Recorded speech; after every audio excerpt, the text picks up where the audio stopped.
Hey guys, welcome back to Mikey Reacts. Now, the previous video I did with Ben Shapiro seemed to get a really good reaction from you guys. So I really wanted to do one more. I might carry on with them because actually a lot of the stuff that he said made so much sense. I would say I'm already politically aligned with Ben Shapiro. I've seen some of his stuff. I do read a lot of his Daily Wire articles, obviously not always written by him. So I've known of him for quite a while, but I really haven't done too much research on him on YouTube and seen some of his earlier stuff. I watched some of his newer stuff, but a lot of his earlier stuff where he's sort of lecturing and talking to students on campus, I've been told it's absolutely amazing. It's really good stuff. You know, when I've got hair coming out everywhere. So I know that when Ben Shapiro does does debate people like on campus or any other setting, really, he does tend to destroy them. I believe he even has a little, not a seminar, but he even did a little video on how to basically destroy people in an argument or in a debate, which is something that he's really good at. Obviously, he's a Harvard law graduate, so he's extremely intelligent. But yes, so this is Ben Shapiro's most savage moments for 15 minutes straight. I'm just adjusting this camera here a little bit because it keeps dropping down. So this ought to be really good. I'm looking forward to it. Guys, if you enjoy this kind of content, don't forget to like and to subscribe to the channel. Honestly, your likes and your subscriptions are absolutely, this is what keep the channel going and keep it growing, which is ultimately what I'm looking for and what I'm hoping for. Because talking to you guys, watching this kind of content, really discussing it with you is something that I enjoy. I really enjoy. So without further ado, let's get to this video. Don't forget to like and subscribe.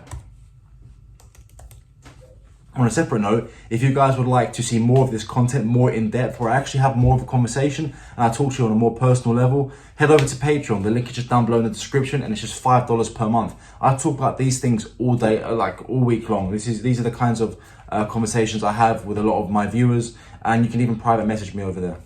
When you say money in politics is bad, again, I ask you, Buddy Roemer gave you $4 million to start TYT. What did he expect in return? Should he not have given you money? Oh, the Young Turks. I don't like the Young Turks, so I think it's an absolute. I think they're absolutely awful. Honestly, I really do.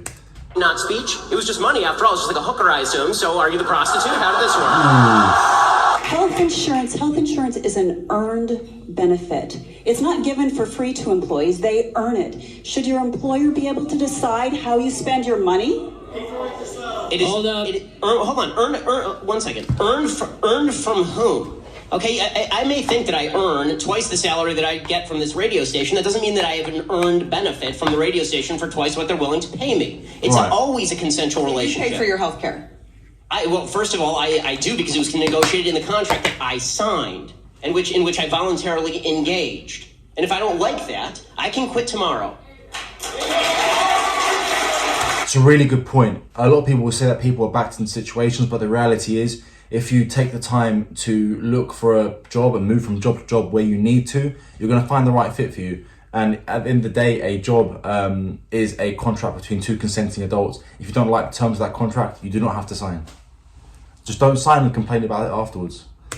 How about combating actual acts of racism? How about singling out racism and then actually doing something about it, as opposed to doing this kind of Marxist newspeak in which we go through everybody's hidden actions? You know, I'm sensing a real sort of underlying, racial bias to this whole segment. Robert, I find you to be racially biased. I find you to be insensitive, bigoted, and misogynist based on everything that you've said. It may be hidden. Maybe I can't detect it, but we all know it's there. So perhaps you should go through this program. At the end of the program, I think it's the way he speaks. He speaks with such speed and accuracy that he really gets his point across, and it feels like you're being verbally attacked. The thing is, I have a lot of things in my mind that I could probably speak, and I think I speak quite eloquently. But the issue is, me compared to Ben Shapiro, his mouth is able to move at the speed that his mind does, which means he can get everything out that he's thinking in that exact moment, at that exact moment. Whereas for a lot of us, we have to think on it just for a little bit before we speak. I've seen a lot of great speakers, people like Jordan Peterson. He speaks amazingly, but he actually thinks on it a lot harder than Ben Shapiro does. For Ben Shapiro, it seems as though it just comes to his mind. He's able to say it, and he's able to deliver what he wants to say perfectly, which is what he's doing right here. You will feel free, you'll feel better about yourself, and you'll feel more informed. The topic of institutional racism is brought up. Sure. You'll always ask, where is the institution? Show me the racist laws so that we can fight them together. Correct. Welcome to Alabama. That's ridiculous. This would qualify as a racist institution, the state of Alabama.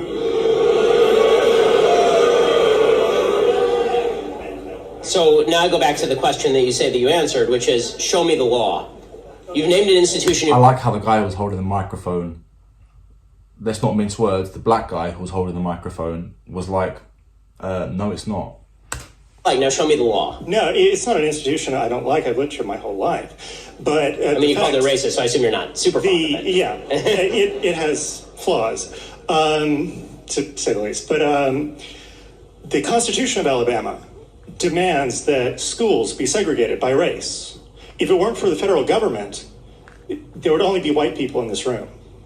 I will admit to you. Okay, so a couple of fundamental assumptions. Okay, I'm gonna admit I have not read the Constitution of the state of Alabama, so I don't know the provision that you're talking about. I will assume that it says what you. I do like when he doesn't know something, he says it, and I think that's really, really admirable. It says for the purposes of this conversation. If in fact there's a provision in the state law of Alabama that says that segregation is mandated by law, of course that's racist, that's Jim Crow, and that would be institutional racism. The point that I'm making is that there are a lot of black people in this room today because the institutional racism that you are decrying was in fact wiped out at the legal level by the federal government in the 1960s. Yeah. So if you're citing a law from 1873 or 1865, whenever the Constitution embedded segregation, if you're citing that law to prove institutional racism and that law has not been applied for 50 years, you're going to need to do better. Yeah.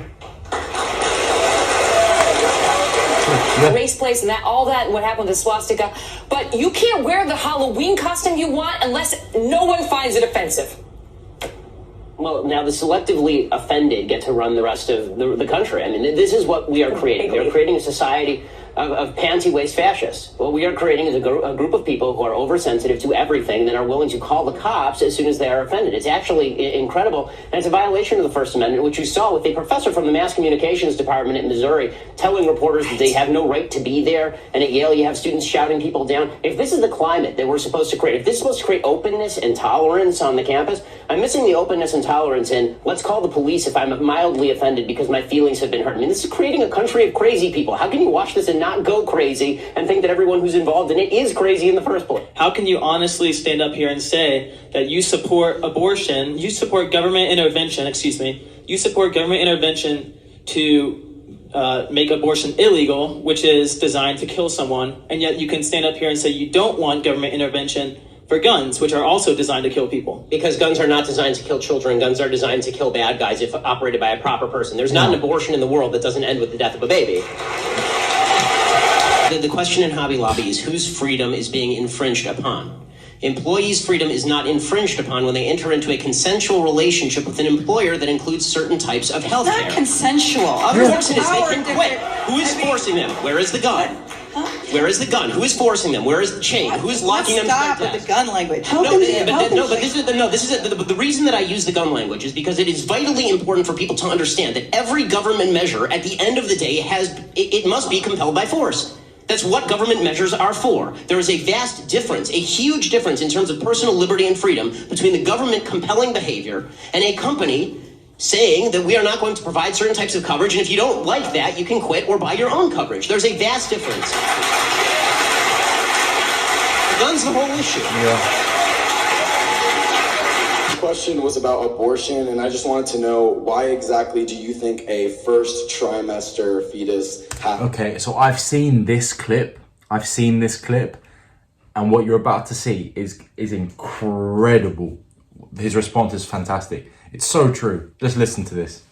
Moral value. Okay, so a first trimester fetus has moral value because whether you consider it a potential human life or a full-on human life, it has more value than just a cluster of cells. If left to its natural processes, it will grow into a baby. So the real question is, where do you draw the line? So you're going to draw the line at the heartbeat, because it's very hard to draw the line at the heartbeat. There are people who are adults who are alive because of a pacemaker. They need some sort of outside force generating their heartbeat. Okay, you're going to do it based on brain function. Okay, well, what about people who are in a coma? Should we just kill them? Right? The problem is anytime you draw any line other than the inception of the child, you end up drawing a false line that can also be applied to people who are adults. So either human life has intrinsic value or it doesn't. I think we both agree that adult human life has intrinsic value. Can we start from that premise? I believe that sentience is what gives something moral value, not necessarily being a human alone. Okay, so when you're asleep, can I stab you? I'm still considered sentient when I'm asleep. Okay, if you are in a coma from which you may awake, can I stab you? Well then, no. I guess not. I mean, I'm glad you answered that because I have no interest in actually murdering you. But that's still potential sentience, and it's still a potential. What else is potential sentience? Agree, it's potential sentience. You know what else is potential sentience? Being a fetus. Yeah. He walked right into something it. About safe spaces. There's only one group of people who want safe spaces that are race specific. There are only one group of people that want safe spaces so that they never have to hear from anybody of a different ideology or political persuasion. Those people are called fascists.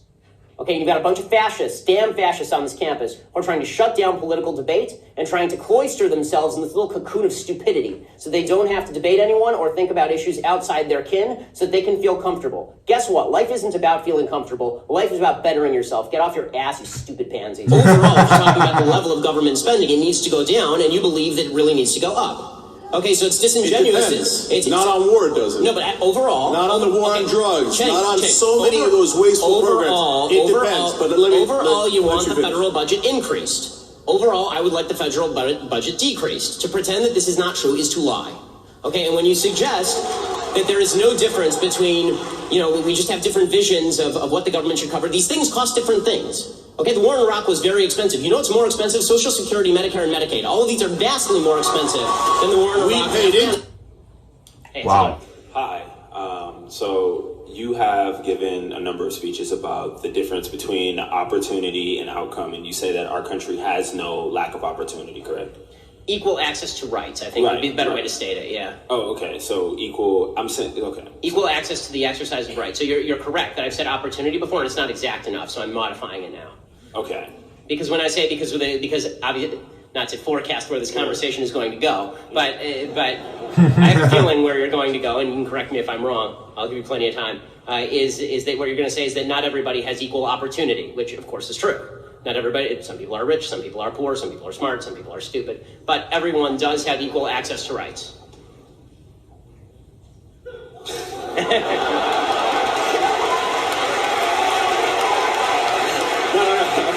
And so, Ben, I read your article today, and I was shocked by the language you used. You were saying that it's time for the right to fight. Yeah. No, but you read his column. Evidence. All this is screaming and feelings. How about like a shred of evidence, even for the incidents that actually happened in Missouri that drove this? Really? Where was the police report exactly when it came to, for example, the first N-word incident that led all of this? There was no police report on any of that. In the second incident at the N-word at the University of Missouri, the administration investigated, and the kid's under investigation. And the third incident with the cop cars. Listen, I'm someone that believes that certainly the unborn child has rights. I believe that the mother has rights. I simply happen to be a person, and some believe that those mothers' rights deem to usurp those rights. But to me, it's not to disrespect. But the thing is, anyway, yeah, no one should have a right to kill anything that is not causing them harm. There's a lot of avenues you can go down when I'm saying that. Yeah, obviously, if the mother's life is genuinely in danger, when I say no one has a right to kill anything, I mean, of course, if someone's breaking into your house with a weapon, yeah, shoot that bastard. But you know what I'm saying. No one has the right to take an innocent life. In what world would any of my rights allow me to kill another human being? There's only one thing that could make... Well, I disagree with what he said there. In this world, your Second Amendment, our Second Amendment, the Second Amendment allows you to kill something, if need be. But no one innocent is the key. No murder. Say or do anything pro-Trump, and that is all of the precious snowflakes. You find it so offensive that people write chalk messages on the ground. They have to whine and cry about it on a national level. So, in the name of free speech,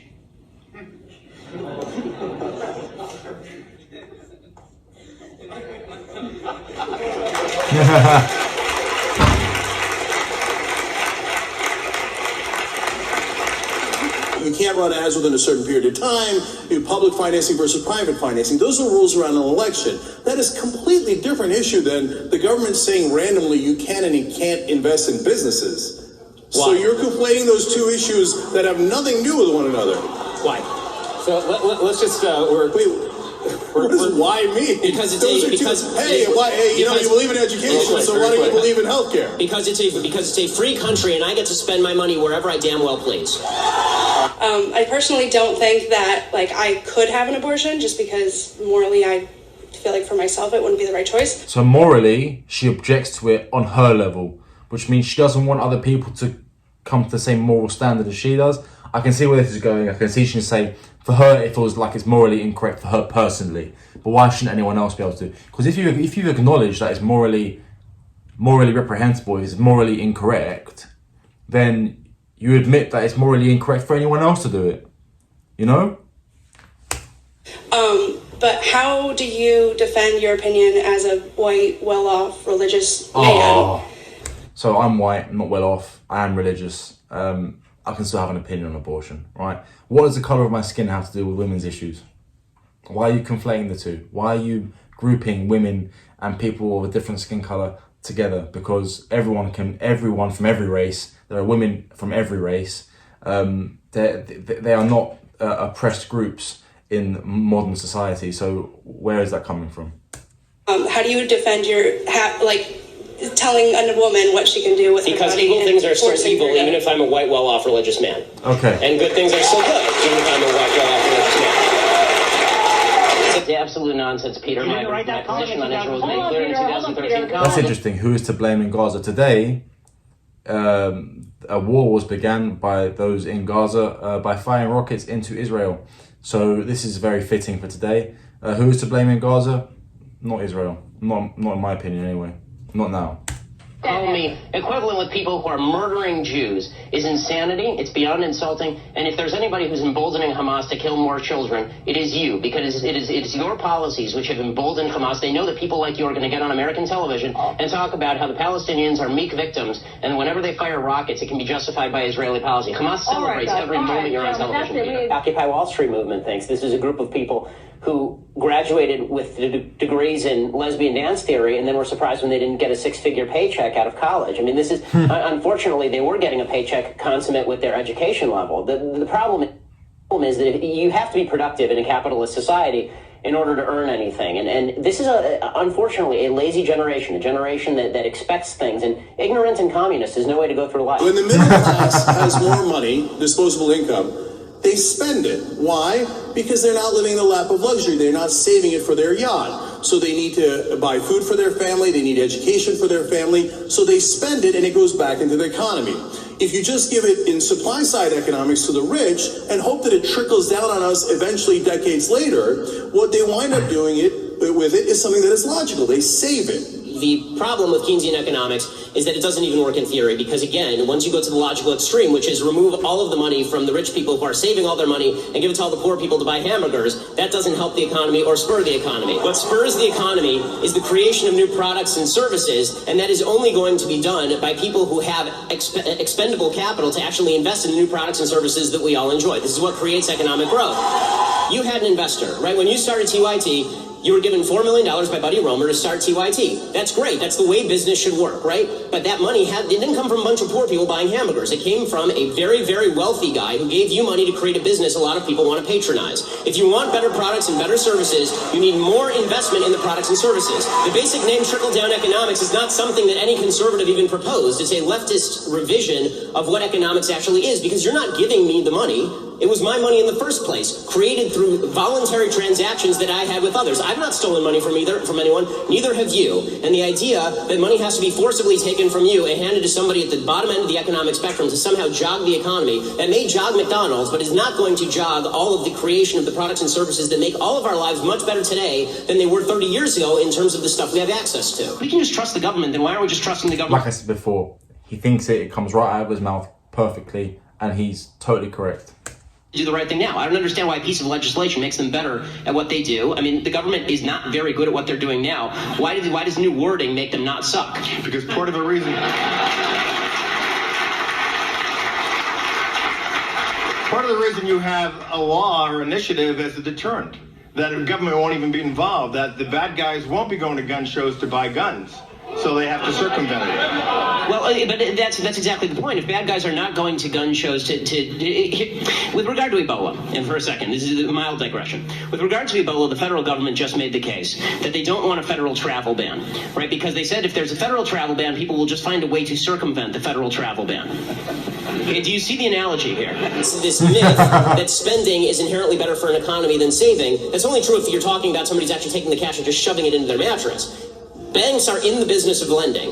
When they take the money in, they don't just stick it in Al Gore's fake lockbox. They actually lend the money back out to people to actually create new businesses and new products. You had an investor, right? When you started TYT, you were given $4 million by Buddy Romer. This is the same clip. I don't know why it's on here twice. TYT. That's great. That's the way business should work, right? But that money didn't come from a bunch of poor people buying hamburgers. It came from a very, very wealthy guy who gave you money to create a business a lot of people want to patronize. If you want better products and better services, you need more investment in the products and services. The basic name, trickle-down economics.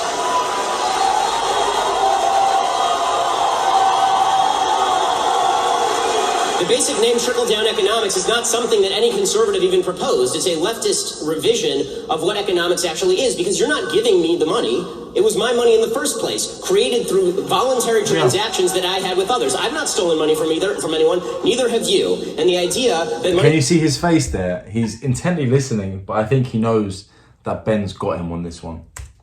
I actually think that this guy from the Young Turks is actually intelligent. I actually think he does. I just think his politics is way off skew. If he were to start to really, really look at, change his mind on some political issues, he could be a great ally to people like Ben Shapiro with his views, and he could actually make good arguments. I just think he's just on the wrong side. Taken from you and handed to somebody at the bottom end of the economic spectrum to somehow jog the economy. That may jog McDonald's, but is not going to jog all of the creation of the products and services that make all of our lives much better today than they were 30 years ago in terms of the stuff we have access to. All right, so that was the same clip. That was the same clip that was before anyway. But this is an interesting opinion. I actually think Ben Shapiro, and I know for a fact that the Daily Wire last year grossed 200 million in revenue, right? So he's making more than any president, would in the presidency. I mean, of course, Trump famously didn't take a paycheck. Of course, he wouldn't need to. Sorry, I'm just next to my heater here. It's cold here in the UK. I'm feeling cold. I've spent the last 8-9 months in the Middle East, and I'm back in the UK, and just these temperatures, I don't know Fahrenheit, guys, but it's not warm. It may be for some people, but not for me. Anyway, but yeah, and so I know Ben Shapiro makes far more than a president would, so he really has no motivation. I think he's probably quite happy where he is, but I would hazard a guess that if he were to run for an election for the president, or maybe even the governor, I think, is he in Texas? Is he in Tennessee or Florida now? I think he's in Florida now. But I would hazard a guess that if he were to run for a governor of some sort, or the president of the United States, he would probably win. I'd definitely vote for him. I think he'd make a great policymaker. I think he makes a great orator. He's a very, very well spoken. He knows exactly what he wants to say. He's great in that regard. So, I mean, yeah, he does just destroy people. He's just great. He's great at what he does. I remember seeing a video saying that when he met his wife, he outright told her, listen, I'm going to be rich. And he is naturally now very rich. He was not lying. He knew what he had. I think he knew himself very well. He knew his abilities and what, he's a Harvard law grad. He went into law. He decided that it wasn't for him. He's a very fast worker, very fast speaker, very fast thinker, and he thinks very logically and clearly. I think he knew from the beginning exactly what he was going to be. Exactly that when he put his mind to what he wanted to do, which is exactly what he's done, that he would go very, very far. And he's only young. I think he's maybe only early 40s. So he's got a long way to go. He's got a long career ahead of him, and he's going to become even bigger than he is now. And I can see it for sure. He's only getting bigger as it goes on. So he's really, really worth something, Ben Shapiro, both ideologically and of course financially. So he's a great, and I would say he's probably quite a good guy. I think his moral spectrum is there. I think he's someone you could definitely trust. Definitely someone I would trust. The way I like to think about it, would you trust someone with your kids? I definitely would. I wouldn't really trust any politician with my kids. Naturally, I don't have any kids at the moment. As if I had them before yet. But like, I love Trump, but I don't think I trust him with my kids. I definitely wouldn't trust Biden with my kids. Anyway, that's it for this video, guys. I hope you enjoyed it. Leave a like if you enjoyed the content, and subscribe to the channel if you enjoyed it even more. And if you want to see more of this kind of stuff, head over to Patreon. I do exclusive videos that I'm not going to ever be posting here on YouTube. They're exclusive only to Patreon. It's just $5 per month.